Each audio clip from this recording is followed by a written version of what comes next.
Santiago Mena, fiscal superior de Castilla y León. Muy buenas noches. Hola, buenas noches. Gracias por acompañarnos esta noche aquí en Hora 25.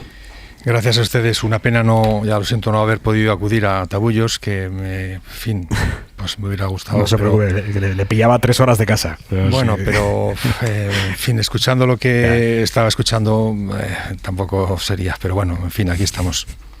Quiero preguntarle, fiscal, ¿qué es lo más complicado a la hora de investigar un incendio, de atribuir, de probar causas, intenciones, el resultado? Pues, como bien decía hace unos segundos, hay muchas tipologías de los incendios forestales. Los nuestros, los que ha dicho, los datos que ha dicho, a la hora de investigar, hay que investigarlos todos, y en este caso, en este momento, quería agradecer enormemente el trabajo que hace a este respecto la Guardia Civil, Seprona, etcétera. Por ejemplo, para adelantarle una serie de datos, prácticamente la mayor parte de los que se están investigando aún, pues son cometidos por causas naturales, si bien algunos de los más grandes o de los más importantes sí que tienen sospechas de que han sido cometidos o lo que se dice por la mano humana. La mano humana no deja de ser todo lo que interviene en las personas, incluso las que se cometen por negligencias o incluso accidentalmente.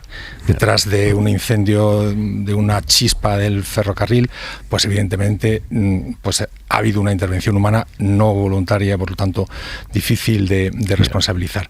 Pero lo más difícil es investigar en sí mismo este tipo de delitos.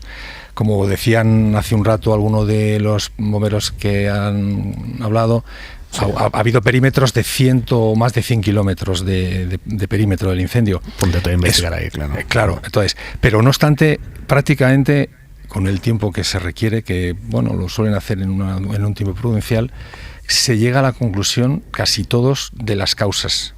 Eso así lo tengo que decir.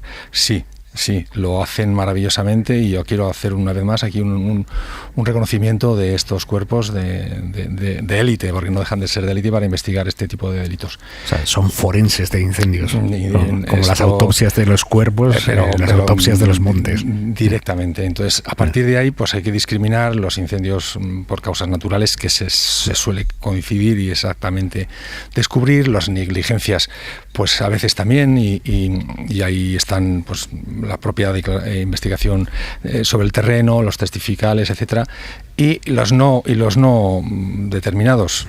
Y ahí en los no determinados sí que le puedo hacer un inciso, que también lo estamos oyendo en los medios de comunicación. Cuando se habla del terrorismo medioambiental, pues los agentes del Seprona en las investigaciones iniciales ya vienen diciendo que esos hechos que no pueden determinarse, porque todavía no se pueden determinar, incluso algunos puede que no se llegue a la conclusión nunca, lo que sí parece es que hay tantas causas desconocidas pero diversas que no puede atribuirse a un complot, a un contubernio, por decirlo de alguna manera, como he oído en los medios de comunicación, que haya tramas organizadas de criminales medioambientales. Hoy por hoy eso es mucho decir. Hablando de las imprudencias, es que hay imprudencias que son tremendas. He visto este verano en algunas imágenes en televisión gente haciendo barbacoas. Esta gente que roza la barrera de lo tonto, ¿esta gente a qué pena se enfrenta si haciendo una barbacoa en mitad de julio en el campo genera un incendio con consecuencias graves? Pues la pena más grave que hay por el delito de incendios actualmente, cuando se genera dolosamente, puede llegar, si hay riesgo para la vida o para la integridad de las personas, de 10 a 20 años, en condiciones muy poco habituales, porque efectivamente este tipo de incendios no es el más prevalente. Pero cuando eso ocurre y evidentemente se provoca un incendio de tamañas consecuencias, cuando se ha cometido por imprudencia, el Código Penal establece que en este caso pues establecerá una pena inferior en grado, es decir, pues prácticamente hasta una pena de 10 años en casos más extremos, cuando hay riesgo de propagación extrema, afecte a poblaciones o ponga en riesgo la salud y la integridad de las personas, cuando se haya cometido por imprudencia. Evidentemente, desde mi punto de vista sí que es una pena grave. También hay un debate actualmente sobre si hay que aumentar las penas, pero eso es otra cuestión y no sé si es este momento más adecuado para hablar de ello. Yo creo que no. Sí, pero también... Dígame por qué no. ¿Por qué cree usted que no? He dicho que no, y entonces no tendría por qué decir, pero lo digo como cuando se intenta legislar iba a decir en caliente, lo siento, sí. Cuando se intenta legislar en el ámbito, en el momento más agudo de las situaciones, pues los delitos contra la libertad sexual, los delitos contra el patrimonio en su caso, los delitos contra la vida, etcétera. Cuando ocurren hechos o acontecimientos graves, nos intentamos poner a legislar. No debe ser ese momento. Hay que analizar hasta este momento que se nos ha, digamos, descompensado, aunque ya venía avisando, como han dicho los propios bomberos y también los estudios que vienen haciéndose en los últimos años, los incendios se estaban descompensando totalmente, sí. Pero ponernos a legislar hoy, pues podemos hacer auténticas escabechinas desde el punto de vista de los principios del derecho penal, no puede ser de otra manera. Y en este sentido yo creo que hoy por hoy, hasta hoy, la regulación que hay en el Código Penal yo creo que está bastante ajustada. Hay muchos mecanismos para la represión y el castigo de este tipo de delitos. El problema, repito, como decía al principio, es las investigaciones. Es decir, la conclusión o por el origen de los fuegos casi siempre se sabe. Probar la autoría es más difícil. Eso es otro paso que es más difícil. Entonces, a partir de ahí podemos tener un Código Penal castigando de facto severamente, pero luego a la hora de la verdad lo que hay que... ¿A quién castigamos? Claro. Claro, eso. Hay más colaboración ciudadana que hace unos años a la hora de señalar a los culpables responsables. Sí.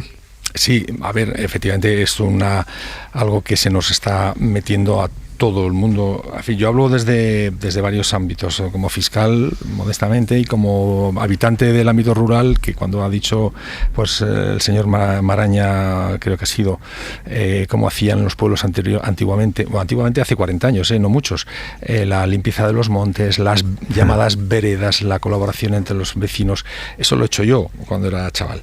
Entonces, pero cuando había algún acontecimiento, había una sensación de ocultismo, es decir, no podemos chivarnos del vecino, pues porque luego la contravenganza será terrible. Pero ahora ya es de tal calibre y de tal magnitud las situaciones que la gente yo creo que se corta menos, o por decirlo de alguna manera colabora más, porque estamos viendo que nos puede llegar a todos.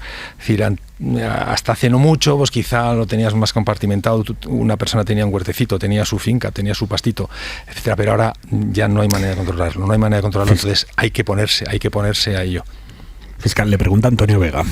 Sí, aprovechando que le tenemos, una de las situaciones que se ha comentado aquí que se va a producir son las multas de las denuncias a las personas que se han dedicado a quedarse en su pueblo para defenderlo del fuego. Hay muchas que se van a resolver en la vía administrativa porque se contempla la multa en la vía administrativa, pero hay algunas, en algunos casos, que se han producido denuncias que serán de tipo penal.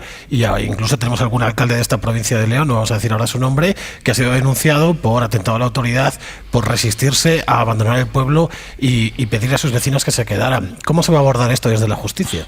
A ver, es la primera, lo venía escuchando ahora cuando has dicho lo de las multas. Yo no sabía a qué se referían realmente porque no me cabía la cabeza. Entonces, una cosa es una multa y otra cosa es una denuncia por un hecho delictivo. A ver, inicialmente, si hay un atentado o una agresión a un agente de la autoridad, inicialmente eso aparentemente puede ser constitutivo de un delito de atentado. Así dicho a grosso modo, pero claro, luego hay que ver las circunstancias y las situaciones. Entonces, como regla general, no me parece ahora mismo que sea para que las personas que en su caso estén denunciadas por hechos leves, me refiero, no quiero decir por otra serie de circunstancias, pero por hechos leves como me acaba de escribir, yo no estaría excesivamente preocupado. Fiscal. La justicia, la justicia, en lo que a mí me toca, si yo veo una cosa así como fiscal, pues digo yo, actuaremos como le estaba diciendo, valorando la situación, no me cabe ninguna duda, no es una situación cualquiera. Le pregunta a Maraña. Sí, fiscal, le pregunto más que nada como conocedor de todo lo que está ocurriendo con los incendios, más allá de lo que es la aplicación de la justicia penal, ¿no? Me refiero a lo siguiente. ¿Usted piensa que en algún momento se puede plantear un castigo severo a quienes niegan uno de los factores clarísimos que están provocando los megaincendios, que es la emergencia climática? A ver, yo seguro tengo mi opinión, no tengo ninguna duda. He estado leyendo los informes desde todos los ámbitos técnicos y profesionales. La propia Junta de Castilla y León, el SEPRONA, desde las Naciones Unidas, en fin, los organismos técnicos vienen estableciendo en los últimos años que ha cambiado el clima. No sabemos si durante un periodo largo, corto o medio, pero desde luego los datos meteorológicos de los últimos años están cambiados. Esto está clarísimo. A partir de ahí, eso incorporarlo al Código Penal y como simplemente negacionismo... no tiene por qué ser penal, pero sí algún tipo de castigo severo. Claro, entonces ahí a mí ya me saca del carril, en el sentido de que si en otro foro podemos hacer una opinión sobre qué podría opinar yo al respecto, pero desde el punto de vista del Código Penal es más difícil que... Bueno, sería, a ver, lo dejo también abierto, porque ustedes son muy de radio para meter temas así de debate. El tema del el negacionismo, pues evidentemente, hace no muchos años el negacionismo de según qué actuaciones históricas, no voy a decir el Holocausto, pero podría decirlo, pues se consideraba más o menos una libertad de expresión, pero bueno, ahí estamos puede ser hasta en su caso, depende cómo intentar valorarlo desde el punto de vista penal. Esto, pues así a bote pronto me cuesta verlo, pero bueno, en fin, hay que explorar porque como nos han dicho los bomberos, en este tipo de incendios no afecta, es que esto no es un delito cualquiera, y no me quiero poner exquisito, no es un delito cualquiera. Cuando uno sufre un delito, más o menos en su cuerpo, en su familia, afecta simplemente, que ya es mucho, a esa familia o a ese cuerpo o a ese entorno.